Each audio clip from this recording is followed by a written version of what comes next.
It should not be a holiday issue. So we are losing lives simply because someone decides they want to bring their action during the holidays. Anyway, let me not get emotional. What am I saying? Good morning, good afternoon, and good evening, whatever time it is, wherever you're watching. My name is James Kinupia, the guy who comes and talks to you about health and safety, both at home and at work, and even when you're on transit between these two places. Today, I want us to talk about what has been happening recently. You know, most people say, oh, it's theoretical, fire safety, you tell us how to prevent. But let's talk about even what has happened in the recent past. How many fires can you remember that have happened in the last maybe 1 or 2 months? Count them. We have the rumor gas explosion that went away with hundreds of homes. We have the fire in Riru. I think it was a furniture business. Pole sana to the proprietor. This video is not just about mentioning, we also feel your pain. And this also goes to many other entrepreneurs. Maybe we've not heard about your story on the news, but you've lost something in the fires. Residents of Syokimau, I think it was Katani Villas, 7 homes or so were razed down by a huge fire. And I know there are many others. I mean, people have lost cars on the road. I think there was another gentleman who lost their car, I think near Lamada, Muthaiga North area. And that car burnt down to ashes. And people are watching it. There is nothing they could do. Now, are we saying there's nothing we can do about these fires?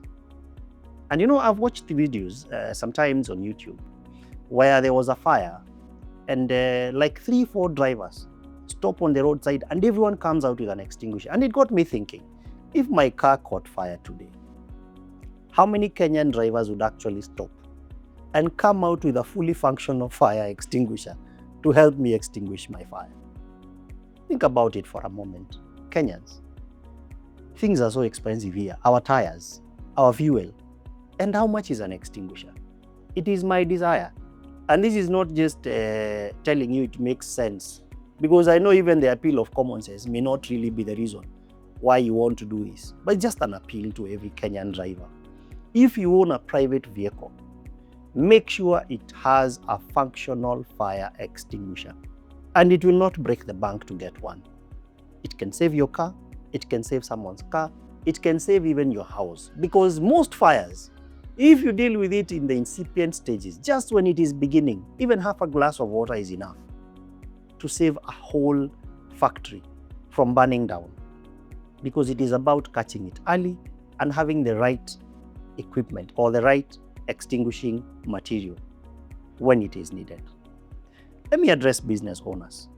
You've gone to China, you've enjoyed your trip, you've brought in machines worth millions of shillings. You've been funded, you have investors, you know, private equity or whatever other ways you've raised your money. So you've done all these, but you've not thought about how to secure your investment. And I'm not talking just about insurance. Insurance will come and pay the damages. I'm talking about preventing that stage from getting there. Train your people on how to handle these fires. And it doesn't cost much. Have you called us? Have we told you how much we charge for fire safety? And have you decided it is not affordable? If you haven't done that, call us first.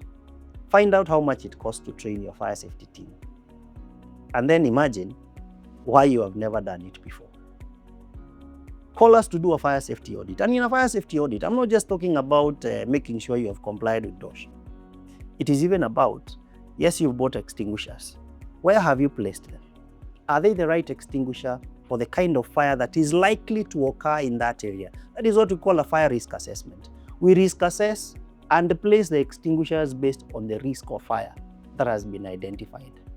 And we are not coming to eliminate the risk, we are coming to reduce the risk. By doing what? Making sure you have the right equipment, making sure you have a competent team that is trained and capable of handling the fire. These trainings you're doing over, I don't know, half a day just to make sure that you comply with DOSH. When the fire comes, your people can only run for their lives because they don't even remember where the pin for the extinguisher was, because they never actually did a practical. Invest in preparedness, and it does not break the bank. Think about it even at homes. Now, you've seen what happened to Katani Villas. My question maybe would be to the residents of Katani Villas and maybe other communities that have similar houses that are attached. What lessons did you learn and what have you done about it? And probably you'd be telling me, James, unataka tufanye nini? This is what I want you to do. As a community, invest in a water tank. Number one, right? Invest in a good water tank. Place it at the corner of the estate. Find space. I'm sure there's space you can put a water tank. Elevate it so that you use gravity. I'm not even asking you to do a pump house. Alternatively, you can do a pump house. Once you've done that, do a proper hydrant system. Let it be accessible. For every 2 or 3 houses, that there is a hydrant point we can connect a hose and be able to fight a fire and extinguish that fire within the shortest time possible. But you cannot tell me you're investing tens of millions of shillings in your homes, but then you cannot come together as a community and invest in fire preparedness. Let me tell you this. It is so painful to lose your memories.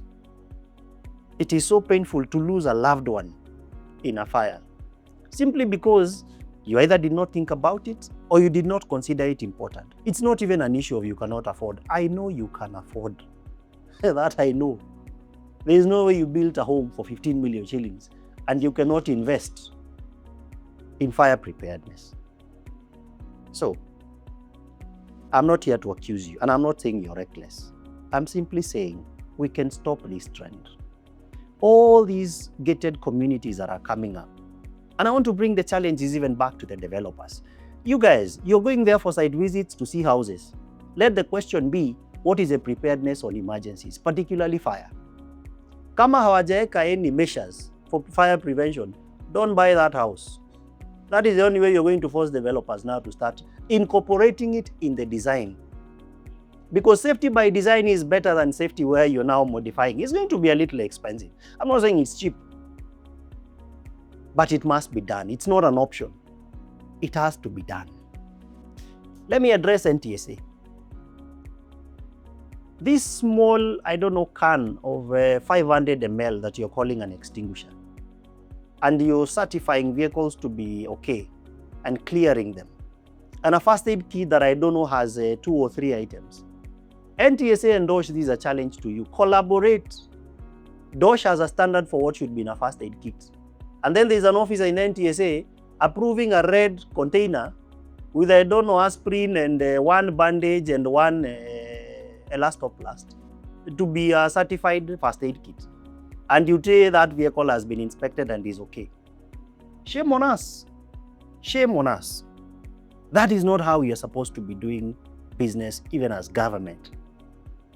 Let DOSH be part of the inspection of these extinguishers that are fitted in private or even commercial vehicles. And let's start even with commercial vehicles. Let inspection be deliberate. Let the extinguisher be an extinguisher that is rated to fight the classes of fire that would actually be found in a car. And I'm talking about Class A, Class B, and of course electrical fires. So what do we need? A multi-purpose fire extinguisher. And preferably a DCP in this case, a dry chemical powder extinguisher. So NTSA, if you guys are serious and you're watching this, if a vehicle does not have a DCP, then it is not fit to be on the road. It is as simple as that. If the first aid kit does not meet the first aid regulations of 2024, then it is not good for use and it should not be used. It is as simple as that. I mean, we must move from rhetorics. We must move from seeing a police commissioner sitting and saying, oh, we are going for the holidays, the police are going to be vigilant, oh, NTSA is going. Doing what? Let it be proactive. Start the inspections from January. It should not be a holiday issue. So we are losing lives simply because someone decides they want to bring their action during the holidays. Anyway, let me not get emotional. What am I saying? I am simply saying that if we are deliberate, right from the roads to our homes, to our workplaces, we can save a lot of lives, a lot of property, a lot of pain, and basically everyone goes home happy. I mean, who doesn't want that? Honestly, who does not want that? And you might be saying, oh, you're just making noise. What is the solution? Call SAFEPRO Ltd. We'll sell you the extinguishers. We'll tell you whether it is the right one for your workplace, for your home. We'll tell you even where to place that gas cylinder you umekataa kutoa nje, and I'll keep saying it again and again. If you've invested in a home, I don't see any other reason why you should not put an extinguisher in your gas cylinder huko nje. I mean, there are so many things that are outside that are more valuable than even that gas cylinder. Unasema ukiweka nje itaibiwa. Anyway, but I'm talking to homeowners. Kuna wale waliniambia wanaishi wapi huku pipeline, wakaniambia nimetumwa na watu wa scrap. Tafadhalini, mimi sina ubaya na gasi yenu, wala I'm simply saying check for leakage. How do you check for leakage? Mwagilia tu maji ya sabuni hapa karibu na seal. Ukiona inamwaga, inatoa bubbles, vile tunaangalianga taya kama iko na pancha. If you see bubbles, it means there is a leakage. And what do? You ask for a replacement of that cylinder. But more so, be more careful even where you're buying your cylinder. Thank you very much. Call us where you need help, where you need advice. And over the holidays, bring your people even for a fire safety training. Let's show you how to use an extinguisher. Let's show you how to use a fire blanket. Thank you.